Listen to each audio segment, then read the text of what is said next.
দর্শক, Comilla medical college হাসপাতাল থেকে হামের সবশেষ পরিস্থিতি জানাচ্ছেন সহকর্মী রাজীব সাহা।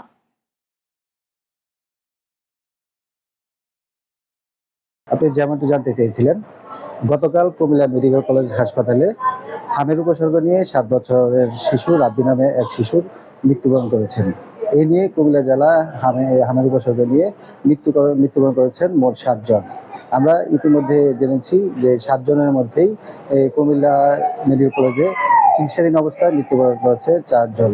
আমরা ইতিমধ্যে আপনাদেরকে যদি একটু দেখাই, এছাড়া গত 24 ঘন্টায় এই রোগে আক্রান্ত হয়ে আরো 27 জন শিশু শনাক্ত করা হয়েছে।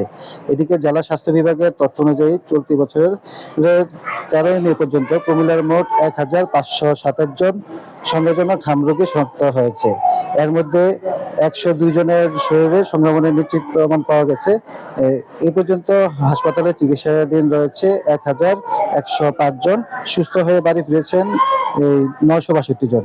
আমরা ইতিমধ্যে সিভিল সার্জনের সাথে কথা বলেছিলাম, তিনি আমাদেরকে জানিয়েছেন এই হাম প্রতিরোধে এই সঠিক সময়ে টিকা এবং পাশাপাশি জ্বর এবং শ্বাসকষ্ট হলে দ্রুত চিকিৎসকের পরামর্শ নিতে তিনি আমাদেরকে জানিয়েছেন।